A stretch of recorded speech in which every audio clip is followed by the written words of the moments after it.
Vamos al libro de Proverbios, capítulo 15. Ya vamos con la última sección de este libro, perdón, de este capítulo, del capítulo 15, y ya pasaremos más, a los siguientes capítulos después. Pero vamos a orar para que el Señor pueda dirigir este tiempo y pueda utilizar el Señor mismo su palabra y a este servidor para comunicar sus verdades. Vamos a orar. Señor, te damos gracias por este tiempo maravilloso en tu presencia, que nos permites estar delante de ti para escuchar tu palabra.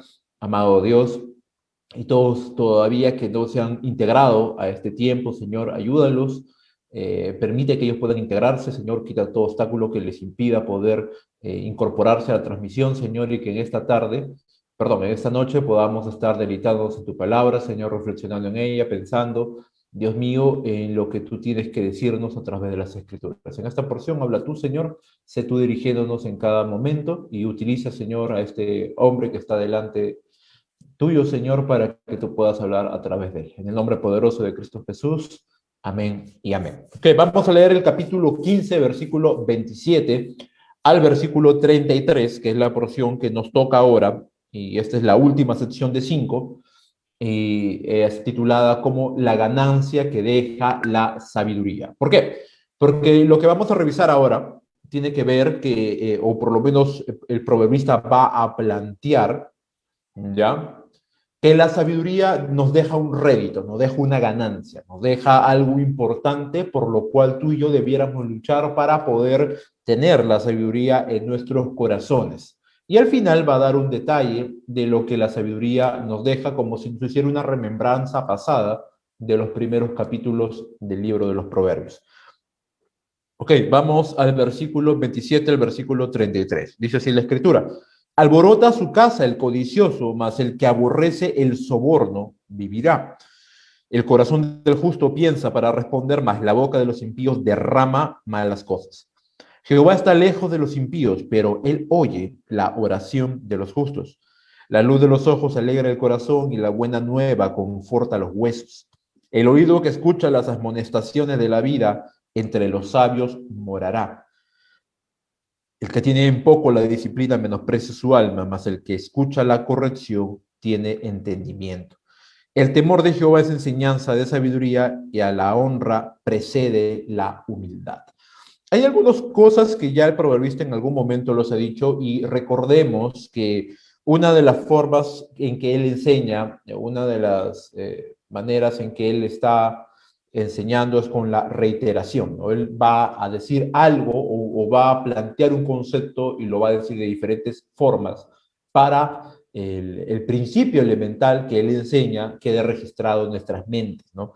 Memorizado allí. Así que vamos a ver algunas cosas que seguramente usted ya las ha escuchado, pero dichas de diferente manera, o un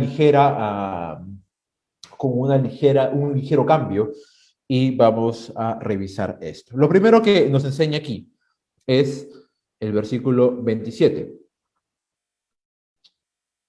Un momento, por favor.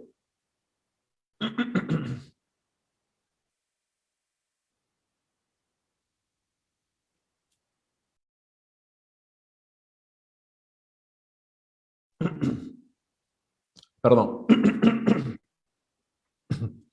Esto es un mal que nos sigue a todos los predicadores siempre.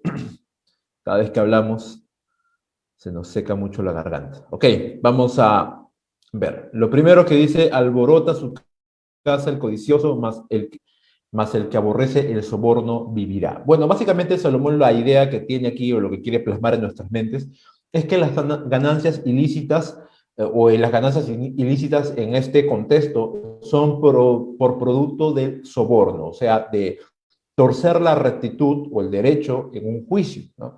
La idea es poder obtener ganancias por medios que no son legales, ¿no? Y el soborno implica, pues, testificar en contra de alguien, hablando básicamente mentiras, ¿no? Es un falso testigo. Un falso testigo es comprado por el soborno o por medio del soborno para declarar en contra de una persona, ¿no?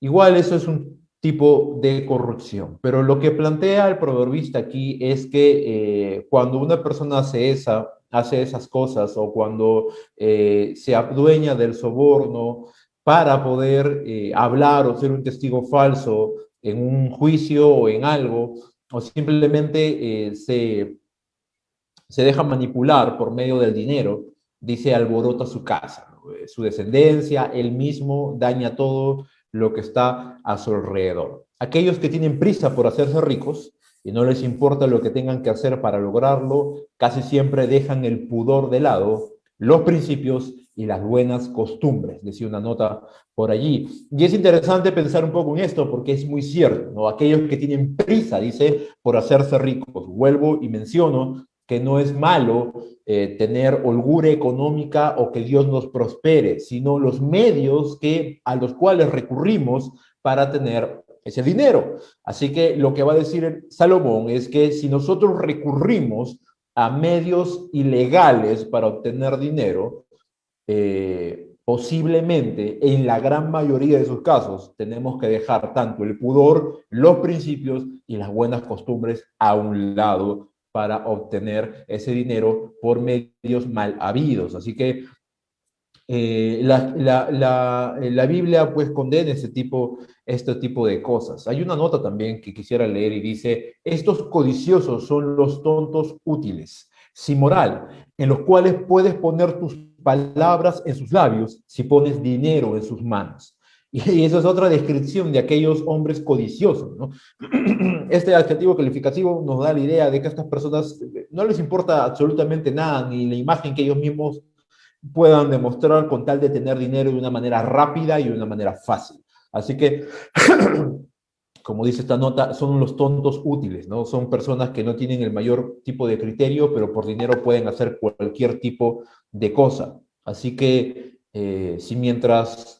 si puedes poner palabras en sus labios mientras que tú pongas dinero en sus manos. La Biblia advierte sobre estas cosas, aún para los sabios, el hecho de obtener ganancias de manera deshonesta. Éxodo capítulo 23, versículo 8 dice lo siguiente.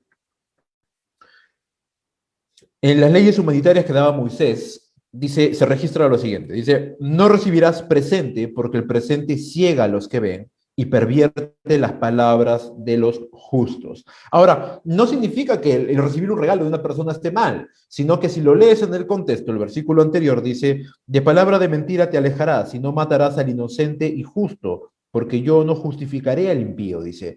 Versículo 6, no permitirás el derecho de tu mendigo en su pleito, dice. Entonces, ahí sí vemos, está hablando sobre leyes. No vas a hacer lo incorrecto con aquellos que no se pueden defender, no vas a hacer recibir soborno, a eso se refiere con el regalo o el presente, porque si recibimos eso, ya ese soborno puede cegar nuestro buen juicio y no vamos a ser íntegros ni honestos en nuestra decisión o lo que tengamos que testificar, dice. ¿Por qué? Porque va a pervertir las palabras de los justos. Aún los justos pueden pervertir sus palabras y sus declaraciones si es que el dinero puede torcer aún la rectitud que ellos tienen. Así que es muy peligroso cuando estamos coqueteando con ese tipo de cosas. Proverbio 18:5 dice, tener respeto de la persona del impío para pervertir el derecho del justo no es bueno, dice. Y es algo que Dios lo vamos a ver en toda la escritura. Dios es un Dios, uno de los atributos de Él es la rectitud. Y nosotros no podemos de ninguna forma pervertir el derecho con tal de recibir dinero a expensas de hacerle daño a otra persona. Por eso es que el proverbista más adelante, y lo vamos a ver ya mucho más adelante, dice también, tener respeto por la persona del impío para pervertir el derecho del justo, dice, no es bueno. ¿Cómo puedes decirle que está bien o que es inocente el malvado y después acusar al que es inocente y decirle culpable? Eso no está bueno, dice, eso es malo, dice el proverbista. Porque si esas cosas pues abundan en nuestro mundo, pues ya no existe la justicia en ningún sentido, ¿no? ¿Qué chiste tendría tener justicia si todo va a ser comprado por dinero, ¿no? Algo que también dice el proverbista, pero en otro libro que él escribió, en Eclesiastés capítulo 7, versículo 7, y es una cita que me gusta, dice lo siguiente. Ciertamente la opresión hace entontecer al sabio y las dádivas corrompen el corazón. Ahora, ¿a qué se refiere con la opresión? En otro pasaje dice la presión o las presiones. ¿A qué presión se refiere? Bueno, se refiere a la presión de coaccionar a una persona para que haga algo ilícito, ¿no? Pepito trata de comprar con dinero una declaración de una persona X y le presenta dinero o una suma grosera de dinero para que esta persona pues pueda doblegar su voluntad y acceder a hacer algo que no es correcto. Por eso dice el proverbista en Eclesiastés, dice, ciertamente la opresión hace entontecer al sabio, o sea, lo va a pensar, ¿no? Lo va a pensar.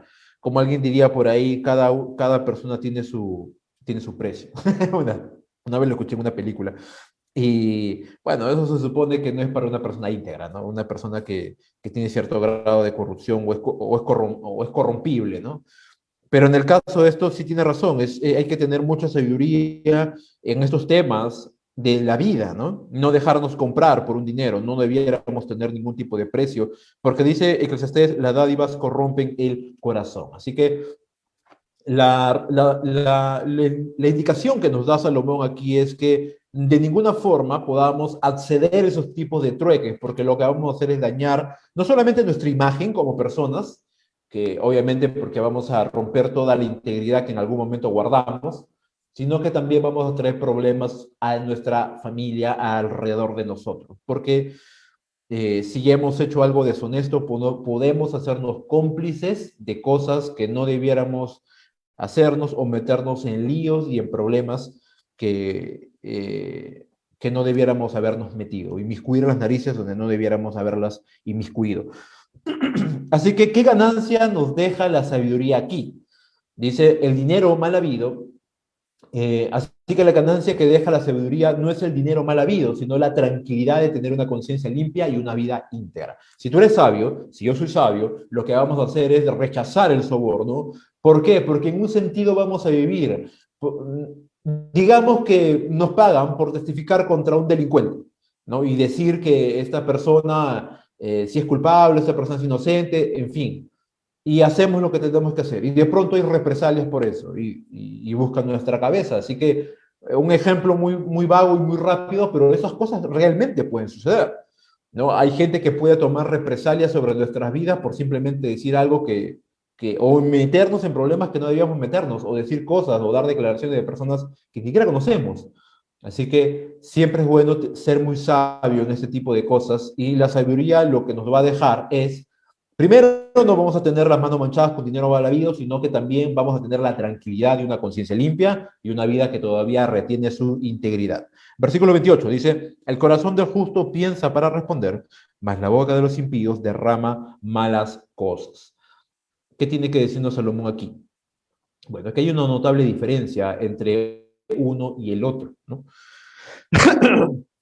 Por un lado, el justo es mesurado, dice, para hablar es moderado, él no habla simplemente porque le viene a la mente, no es una máquina de palabras, sino que tiene un filtro mental para saber qué decir, cuándo decirlo y de qué manera decirlo. Se espera, se toma su tiempo, es mesurado, es moderado al hablar y no suelta las palabras para ver a quién les cae o cómo les cae.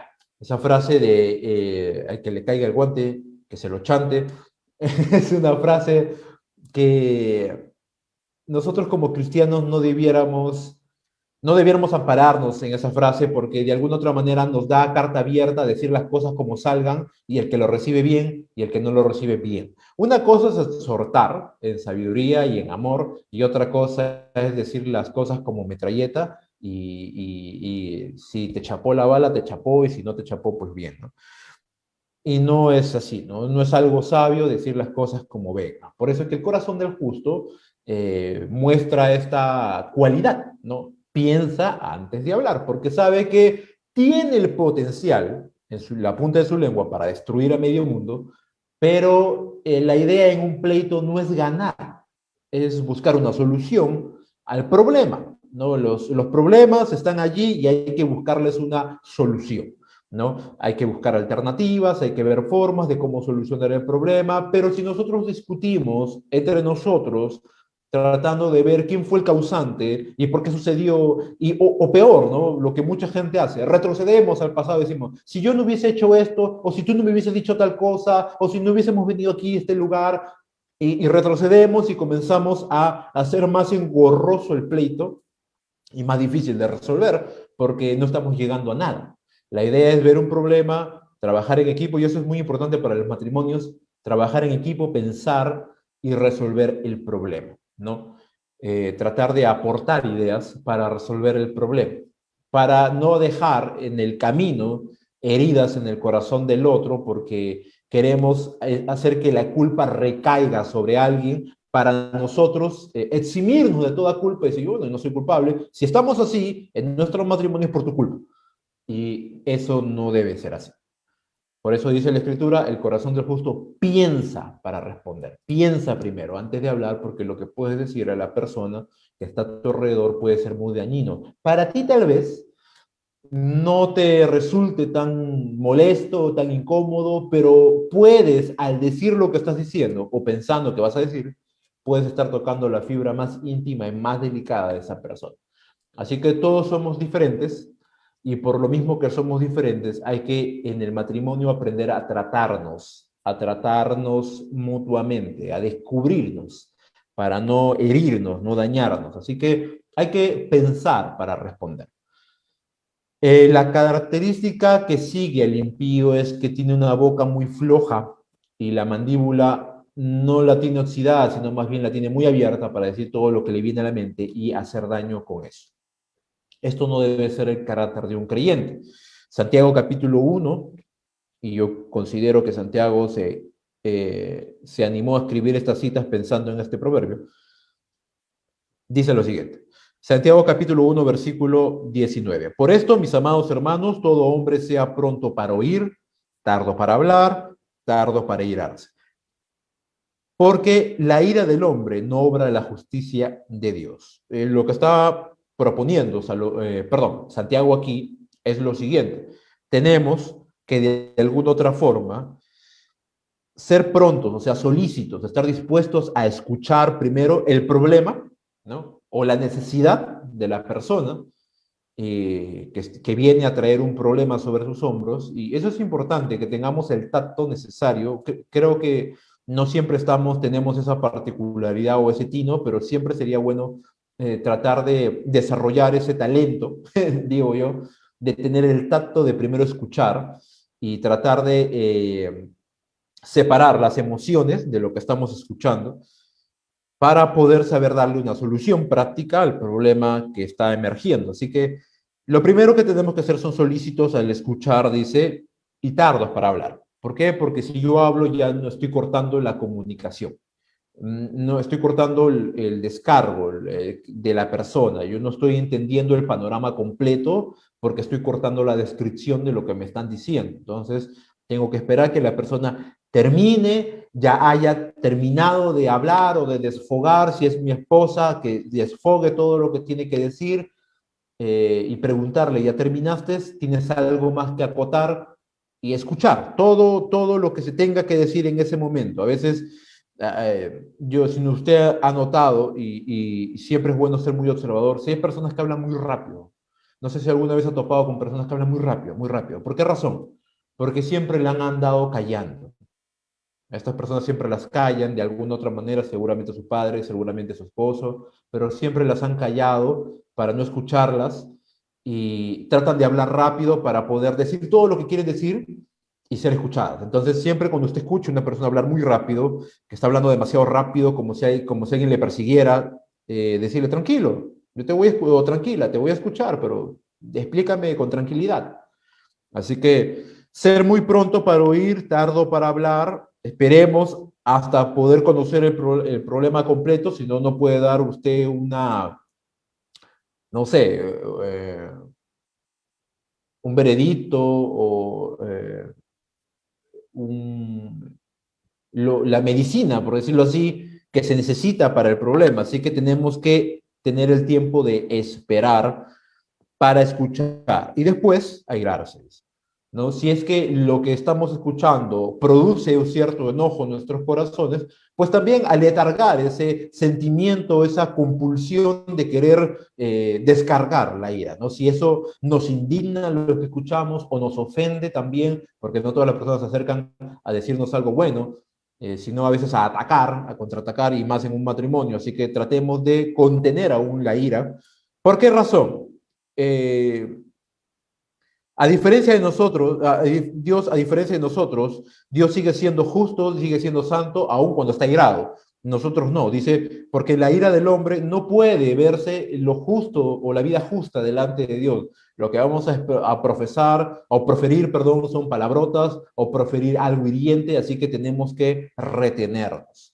Un hombre que retiene sus palabras, no que las oculta, sino que las retiene para decirlas en el momento correcto y pensar para responder, es una persona sabia. Santiago lo cataloga en el capítulo 3, en el versículo 2, como una persona que es capaz de refrenar todo el cuerpo. Es una persona que ha mostrado tener dominio propio completo de todo su ser, ¿no? Él muy sinceramente dice en el versículo 2 del capítulo 3, dice, porque todos ofendemos muchas veces, dice, si alguno no ofende en palabras es un varón perfecto, dice. Una persona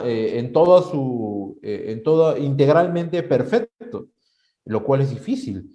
Para Santiago, él comenta, y si esta persona pues es capaz de retener su lenguaje, también es capaz de refrenar todo su cuerpo, dice. Así que a eso vamos, ¿no? A miras de eso. La sabiduría nos va a ayudar a poder refrenarnos y a ser prudentes. Así que qué ganancia me da la sabiduría cuando yo comienzo a temer a Dios, cuando yo comienzo a entender su carácter, a entender mi posición como criatura y como hijo de Dios, es que la sabiduría me va a dar la ganancia de ser prudente al responder.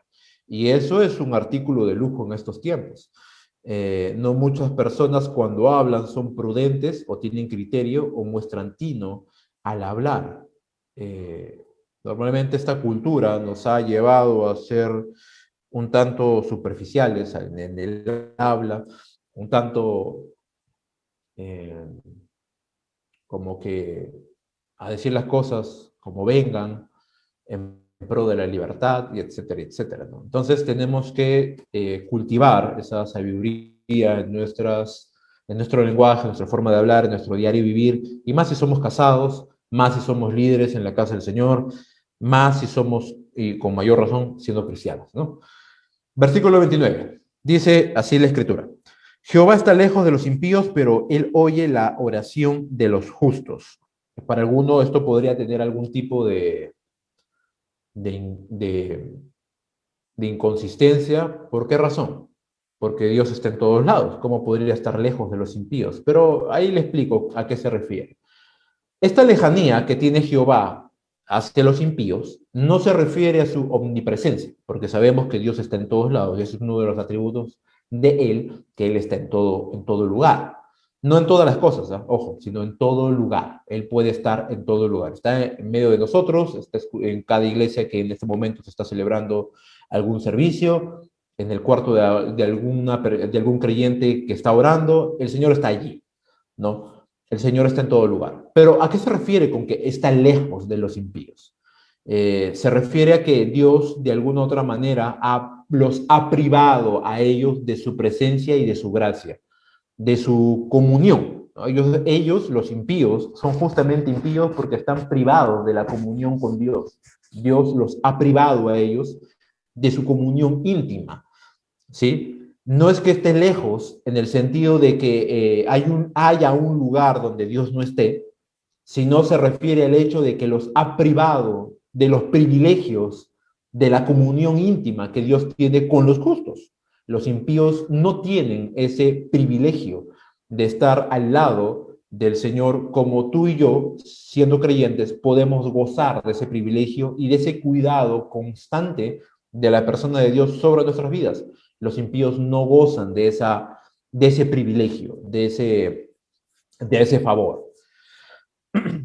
Mientras más se acercan los impíos al pecado, mucho más se hacen detestables a la presencia de Dios, porque sabemos, no tanto por ello, no tanto, o sea, cuando entendemos la palabra detestable o aborrecible, no es que Dios sienta asco a un grupo de personas, sino que Dios es santo y su santidad le demanda a él apartarse de todo lo que es pecaminoso. Y si un ser humano se arroja y se abandona al pecado de una manera ya voluntaria, consciente, obviamente Dios no puede tener comunión con este perdón. Ahora, eso no significa que Dios tenga algún tipo de limitación para salvarle. Si Dios quiere y lo ha elegido para salvación, lo va a salvar. Ahí, así esté en la inmundicia misma, lo va a sacar de ahí. Muchos de nosotros hemos sido sacados de esa misma inmundicia. Sin embargo, Dios no puede, no se puede comparar la vida del impío con el justo y decir que son iguales. ¿Por qué? Porque Dios tiene comunión con el justo y sus privilegios sobre su vida y sus bendiciones, mientras que el impío es desprovisto de todo tipo de estas cosas, ¿no? De bendiciones, privilegios, favores divinos de parte de Dios. Así que en ese sentido, Él está lejos de los impíos. Creo que quedó muy claro. Proverbios capítulo 3, versículo 32, lo dice Salomón cuando recién comienza esta aventura por este libro, y dice lo siguiente: porque Jehová abomina al perverso, mas su comunión íntima, dice, es con los justos, de los que él ha, por misericordia y gracia, ha elegido para salvación. Él tiene una comunión basada en los méritos de Cristo con aquellos justos. Así que siéntete, si eres creyente, de alguna otra manera privilegiado, porque Dios tiene una comunión íntima contigo. Así no la sientas tú, tienes el potencial de tenerla. Así no seas una persona de oración o de la palabra, puedes tener el privilegio y el potencial de ser un hombre o una mujer de la palabra y ser un hombre o una mujer de oración, porque el Señor jamás te meterá un portón en la cara para decirte que te rechaza. Sin embargo, el impío, sí. El que no tiene, y esta palabra impío suena como que un poco despectiva, pero lo que significa básicamente es sin piedad, o sea, una persona que no tiene la piedad de Dios, las virtudes de la fe cristiana. Un impío es aquella persona que no tiene las virtudes de la fe cristiana: el gozo, la paz, la mansedumbre, el dominio propio, la templanza, la alegría, la paz, ¿no?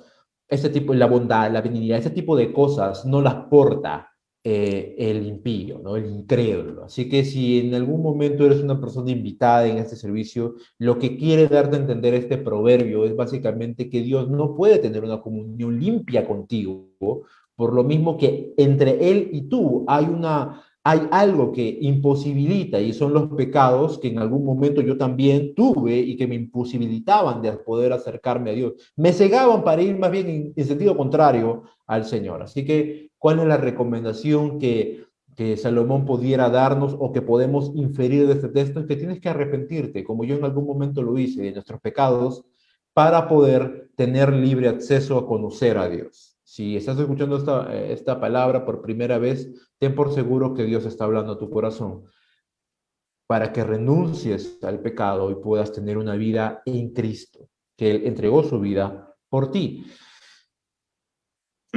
Como diría Juan capítulo 9, versículo 30 al 31, el ciego que fue sanado por Jesús dijo lo siguiente: respondió el hombre a los fariseos que le cuestionaban y dijo lo siguiente: esto es maravilloso, que vosotros no sepáis de dónde sea y que a mí me abrió los ojos, hablando de Jesús. Y sabemos que Dios no oye a los pecadores, pero si alguno es temeroso de Dios y hace su voluntad, a ese oye. ¿Qué significa? O qué está diciendo, qué declaración encontramos en las palabras de este ciego, ex ciego, porque en ese momento ya estaba sanado. Y es que él entendió muy claramente que Dios solo puede tener comunión limpia con aquellos que tienen temor de él o procuran tenerla, aquellos que hacen su voluntad. A esos Dios oye, dice. A otras personas no.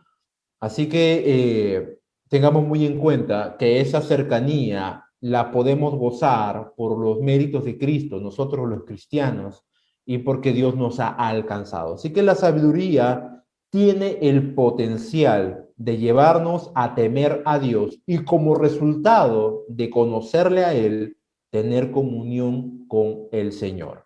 Así que la sabiduría tiene ese potencial de dirigirnos hacia el temor de Él, hacia conocerlo y a tener una comunión viva con el Señor. Así que pensemos un poquito en eso. Versículo 30 dice, la luz de los ojos alegra el corazón y la buena nueva conforta los huesos. ¿Qué significa esta frase? ¿O qué significa este proverbio? ¿Qué nos puede enseñar aquí?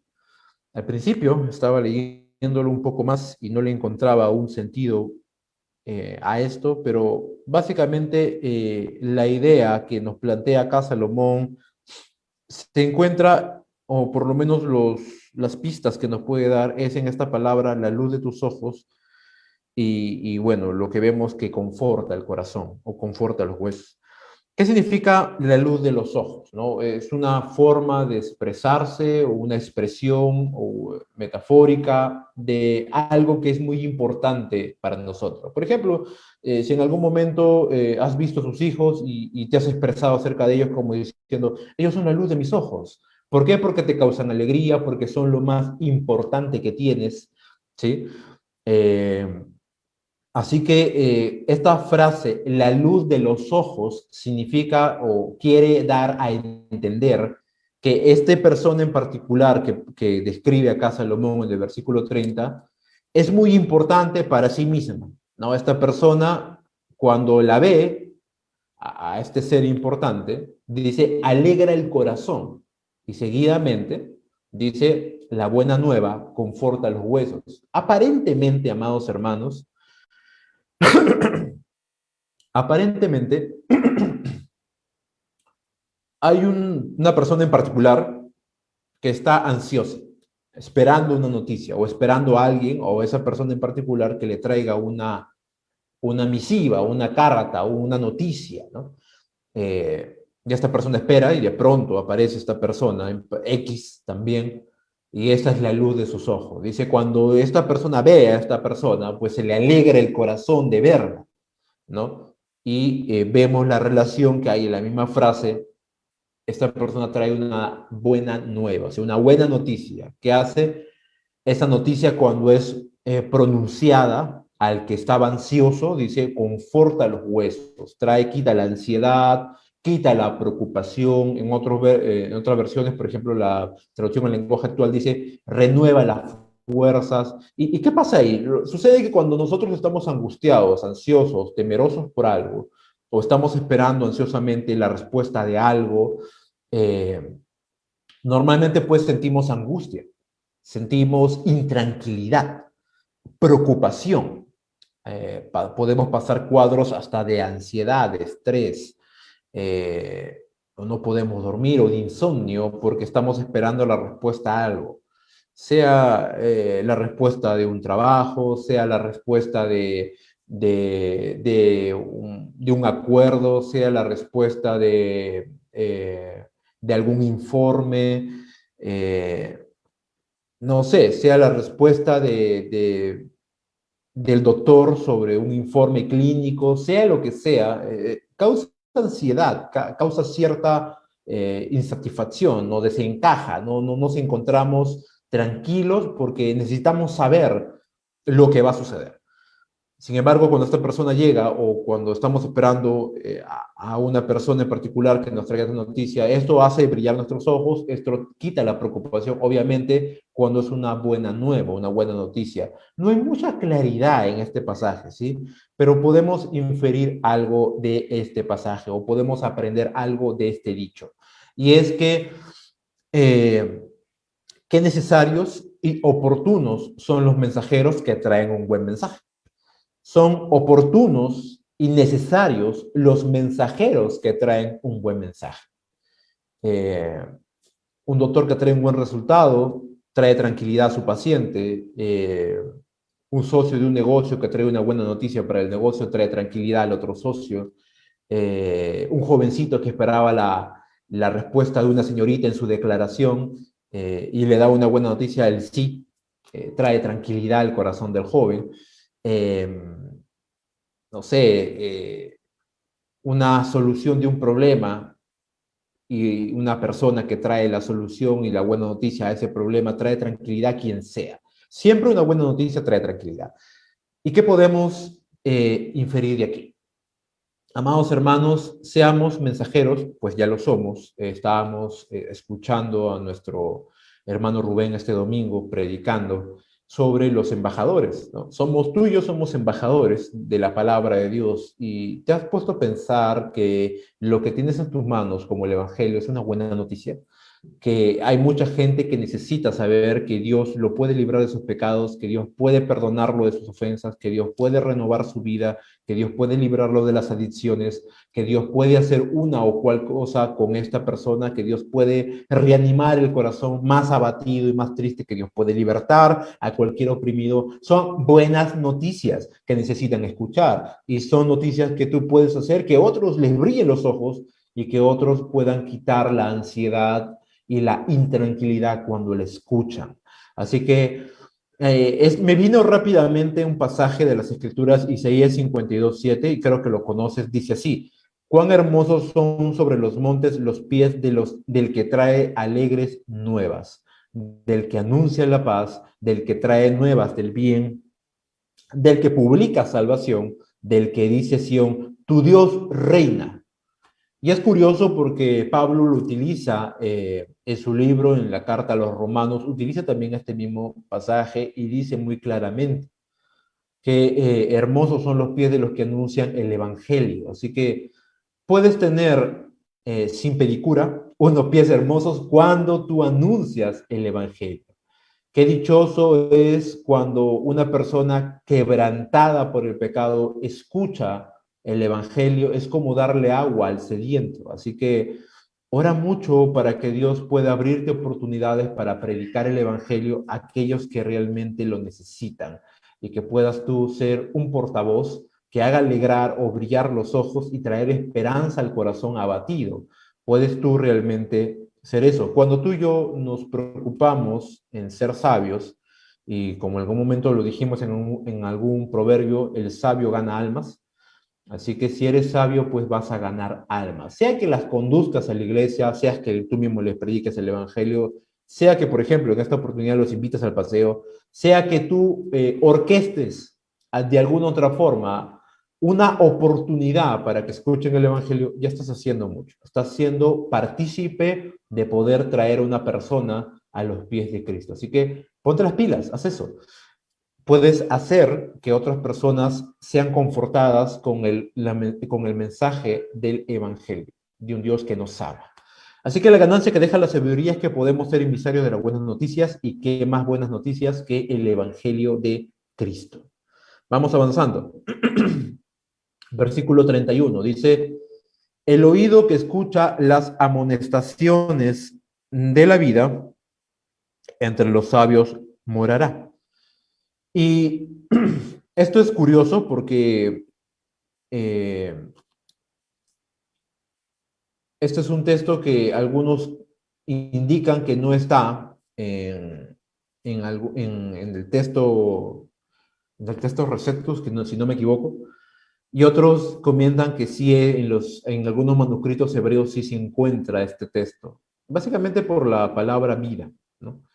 Pero eso es algo muy curioso porque pensando un poco en esto, eh, realmente la vida no se basa en un momentos de azar, en eventos que suceden porque sí, sin ningún tipo de propósito alguno. Hay gente que vive así, creyendo que la vida tiene un despropósito constante, ¿no? No tiene ningún sentido. Tú más bien le das el sentido a la vida.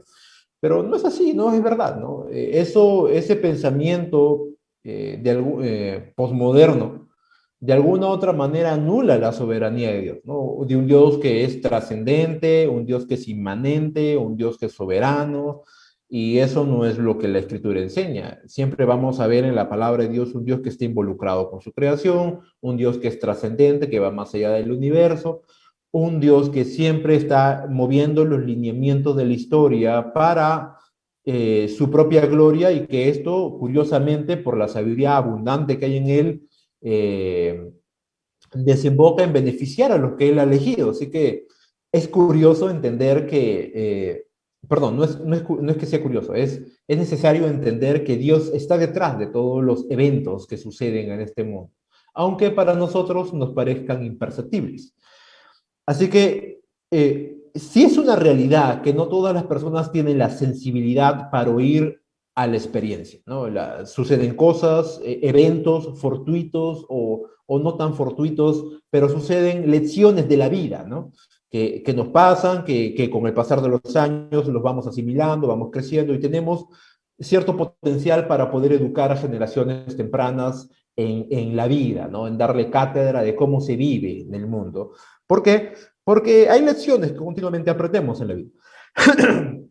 Algunos la vida le está gritando continuamente cambios que tienen que hacer al oído o cosas, y Dios usa esos medios, la vida misma que tenemos, para poder hablarnos continuamente. Ahora, no es que las experiencias estén sobre la palabra de Dios, porque ya sabemos nosotros los creyentes que no hay palabra profética más segura que la Escritura. Pero, ¿qué hay con aquellas personas que nunca la leen? ¿Qué hay con aquellas personas que no la conocen? Bueno, Dios está hablando por medio de situaciones, ¿no? Tal vez en algún momento te has encontrado en la cama de un hospital terriblemente enfermo y pensabas que ya no la contabas más, que ya era momento de despedirse de todos, y de pronto fue el momento en que Dios habló a tu corazón y te trajo la salvación.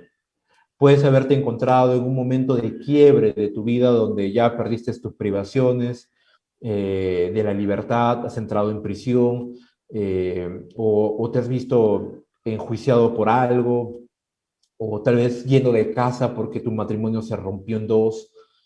Y son momentos de crisis, de quiebre en tu vida, y son momentos en que Dios utiliza para hablarte. Las crisis de alguna otra manera nos presionan y nos hablan, y es curioso que este proverbio lo diga así, ¿no? El oído que escucha las amonestaciones de la vida, dice, morará entre los sabios, porque Dios utiliza las experiencias de la vida para hablarnos también. Obviamente que toda experiencia tiene que ser llevada a la Escritura cuando ya somos creyentes, pero mientras tanto Dios utiliza aún esos medios para poder hablar a nuestros corazones. En fin, cuando tomamos la vida como venga y nunca pensamos o miramos en introspectiva de qué está pasando y cómo es que llegué a este lugar, pues no somos sabios, no estamos aprendiendo de las lecciones. Así que los consejos vienen a ser consejos para aquellos que toman los consejos, aunque suene un palabreo, ¿no? Los consejos vienen a ser consejos para aquellos que toman los consejos. Para aquellos que los desprecian, simplemente son palabras bonitas, pero no van a ayudar a salir del pozo a nadie. Así que, ¿cuál es el requisito que Salomón nos deja para decir, para entrar a la escuela de los sabios? No, para entrar al club de los sabios y vivir entre ellos, dice. Es que sea sensible y humilde para escuchar. Cuando no tenemos ese corazón dócil para aprender y para entender que Dios a veces nos va a reprender, para que a veces Dios nos va a reprender en la vida a través de las circunstancias que pasamos, pues no podemos cambiar. Así que tratemos eh, de la mejor manera el poder ver qué está sucediendo. Dios, entender con la sabiduría de Dios a discernir lo que estamos viviendo. Así que seamos muy sensibles para escuchar lo que Dios está haciendo en nuestras vidas, o cómo nos está guiando, cómo nos está llevando, o lo que Él requiere de nosotros, ¿sí? Y obviamente aplicar a las experiencias vividas los principios de la palabra de Dios. Pero tratemos. Tal vez Dios está ajustando nuestra economía para aprender a depender más de Él. Tal vez Dios está dándonos bendiciones para aprender a dar con liberalidad. Tal vez Dios está cerrando puertas porque Él quiere llamarte a servir. Tal vez. Tal vez Dios está impidiendo que las cosas en el ministerio salgan bien porque Él demanda de ti más pureza. Eh, Tal vez el Señor está trayendo una enfermedad a tu vida para probar tu fe. Tal vez el Señor ha permitido que caigas en un pozo para que tú digas, ¿cómo llegué aquí? Y Él te diga o te haga ver que fueron muchas decisiones que tomaste en contra de su voluntad que te han llevado hasta allá. Así que escuchemos las amonestaciones de la vida en ese sentido. No es que Salomón esté poniendo la vida como un Dios, sino que está poniendo la vida como un medio que Dios usa para hablarnos. Así que ten mucha sensibilidad. Recuerda que estamos estudiando dichos de un hombre al cual Dios lo hizo el hombre más sabio del mundo. Así que hay mucho tesoro que descubrir aquí. Así que ponte a pensar un poco en cómo la vida te está tratando y Dios está obrando a través de eso y tratándote de hacerte ver qué es lo que estás necesitando o qué es lo que Él demanda de ti. Hay cosas que debes de reflexionar, tomarte una pausa, repensarlas, rebobinar, mirar, enfocarte. Así que mucho ojo con eso. Así que la ganancia que deja la sabiduría es que podemos discernir los tiempos de Dios cuando portamos su sabiduría, los tiempos, las sazones del Señor cuando portamos la sabiduría de Él. ¿Qué más dice? Versículo, y estos versos que vienen a continuación van unidos a lo que hemos dicho hace un momento. Guardan cierta relación cuando lo vemos en esta perspectiva. Versículo 32 dice, el que tiene en poco la disciplina menosprecia su alma, mas el que escucha la corrección tiene entendimiento. Y muchas veces el fracaso es necesario en la vida para poder entender lo que Dios quiere. Eh, tal vez el fracaso en tu vida te está llevando a no ser tan independiente de Dios o tan soberbio, o quiere de alguna otra forma Dios minar tu orgullo o tu autosuficiencia cuando las cosas te salen mal, aunque tú hayas previsto las cosas que debas hacer y a tu propio parecer te autopercibas una persona muy capaz de hacer las cosas. Realmente es tonto de nuestra parte tratar de pensar o tener la esperanza de que somos capaces de lograr todas las cosas, porque no lo somos falibles, estamos propensos a pecar, a caer. Podemos construir una imagen durante años y destrozarla en un solo segundo. Podemos llegar a ser las peores personas que en algún momento nos imaginamos y simplemente soltamos la mano del Señor. Podemos llegar a ser muy torpes si queremos. Podemos llegar a ser muy necios si nos entorpecemos a nosotros mismos. Podemos llegar a ser personas que decepcionen a otros si simplemente no hacemos lo que es correcto. Así que escuchemos mucho o tratemos de entender qué es lo que Dios está tratando de hacer con nuestras propias vidas. Y cuando el Señor traiga cierta disciplina a nuestros corazones, hermano mío, no te enojes con el Señor, no reniegues de su voluntad, no te apartes de Él. No hagas como la mujer de Lot, que estaba alegre cuando todo le iba bien a Job, y cuando le salió algo, cuando el Señor le probó, pues la mujer le dijo, ¿sabes qué? No retengas tu integridad, no vale la pena que lo hagas, así que muérete de una vez tú. Ya te veo para la muerte y no sé yo qué haré con mi vida. Y eso no es lo correcto. Por eso que Job le decía a la mujer, si recibimos del Señor los bienes, no recibiremos también en su soberanía las cosas malas que puedan venir, porque de alguna u otra manera Él disciplina nuestra alma.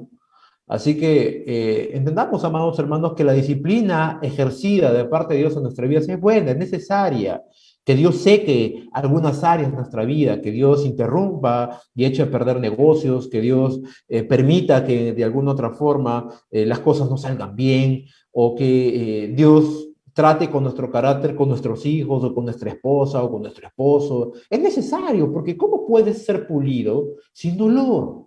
No puede ser pulido sin dolor. Todo, en algún momento yo te animo a que agarres una lima de fierro y trates de sacar el brillo de un fierro. Vas a tener que magullarlo, vas a tener que herirlo, vas a tener que rasparlo. Así que es necesario el dolor para el crecimiento. Es la escuela del sufrimiento, es necesario. Job llegó a ser alcanzó un conocimiento espiritual mucho mayor y bendiciones más abundantes cuando fue probado. Así que eh, El Salmo 53 dice muy claramente que el Señor recibiría toda gloria y honra después de haber sido afligido, llevando la carga o la iniquidad de los hombres sobre sus hombros. Así que es necesario el dolor. No podemos separar la honra o los beneficios y aún las bendiciones sin sacrificios, sin dolores momentáneos. Así que es importante. Cuando tú menosprecias la disciplina de parte de Dios, estás despreciando de ti mismo, estás despreciando tu alma, estás despreciando la única oportunidad que Dios tiene para hacer algo en tu vida. Y no me refiero a que Dios no tenga oportunidades varias o modos o formas de cómo obrar en tu vida, sino que en ese momento es la forma más conveniente que Dios ha propuesto para modelar tu vida. Tal vez para ti tú puedas pensar muchas cosas, pero para Dios esa es la forma correcta, es la forma en que Él quiere y debe hacerlo. Así que cuando venga un remesón en tu vida, no lo menosprecies, no te alejes del Señor. Aguanta nada más. Todas las olas no son tranquilas, algunas son fuertes y algunas son bravas, pero después te puedes levantar, sacudirte la arena y seguir disfrutando del mar. ¿Sí me entiendes? Entonces, no tengas en poco la disciplina. Más bien, escucha. En ese momento en que las cosas se están poniendo feas, aquieta tu espíritu, aquieta tu corazón, métete al lugar de oración, métete al cuarto del acuerdo, de la presencia de Dios y quédate allí y habla con Él. Y tal vez quédate un momento en silencio. Tal vez no es necesario que tú hables tanto, tal vez Él quiere hablar ahora. Y quédate quieto espiritualmente hablando, quédate quieto ministerialmente hablando, quédate quieto económicamente hablando, quédate quieto en todo momento, esperando que Dios hable a tu vida. Hay algo que tal vez Dios quiere hablar contigo. Y tanta prisa, tanta agenda llena, tanto ir para allá y ir para acá, no estás quieto para que Dios te hable. Así que esos momentos de dificultad son los momentos en que te dice, ¡hey, ya, cálmate, siéntate, quiero hablar! Y son los momentos en que Él tiene que hablar.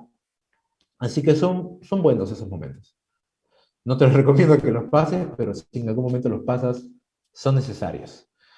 Así que el que escucha la corrección tiene entendimiento, está entendiendo que Dios quiere algo o que está haciendo algo para su vida. Siguiente versículo.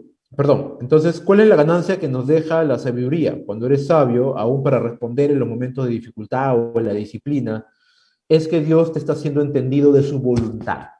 Ya, no la desprecies.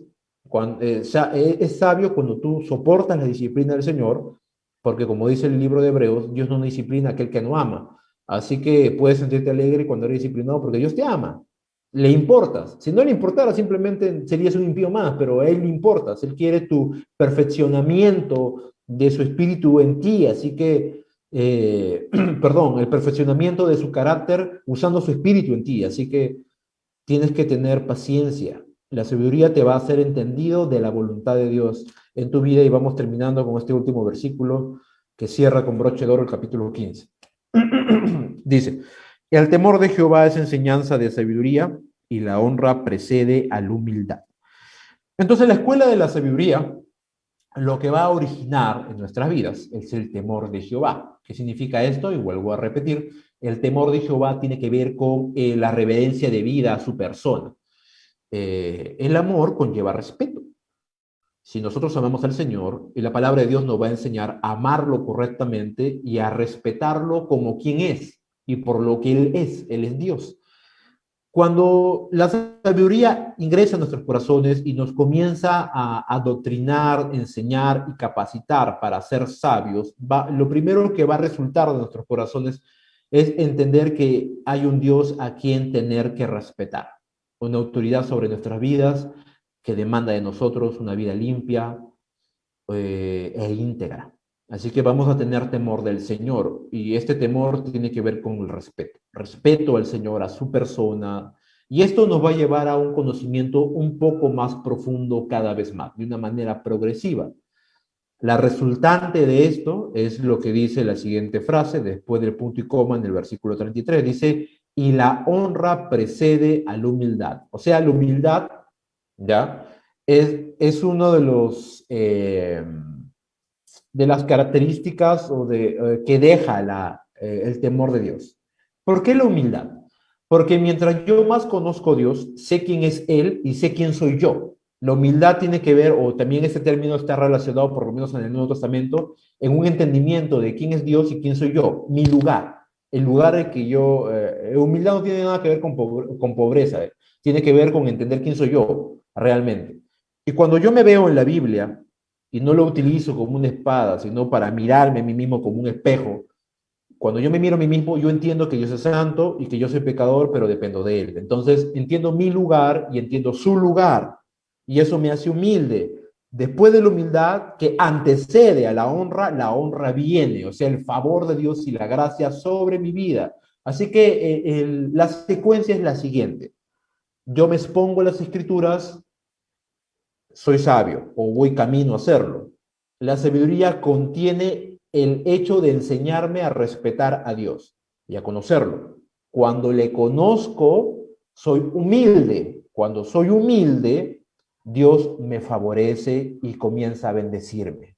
¿Por qué? Porque comienzo a entender quién es Él, quién soy yo, qué le agrada a Él, cómo se le adora a Él, cómo se vive para Él, etcétera, etcétera, etcétera. Y comienzo a vivir para el Señor. Así que, ¿qué ganancia me deja la sabiduría que nos ayuda a temerle a Dios correctamente, a conocerle y a ser bendecidos por su mano? Así que, en síntesis, todo lo que el libro de Proverbios y este capítulo 15 nos podría enseñar, y vuelve otra vez el proverbista a hacer una pausa y a reinsertar la idea de que tú y yo debemos ser sabios. Es la necesidad que Él está tallando a pulso con cincel en tu corazón y en el mío. Sé sabio, aprende a ser sabio, aprendamos a ser sabios para agradar correctamente al Señor en todos nuestros caminos.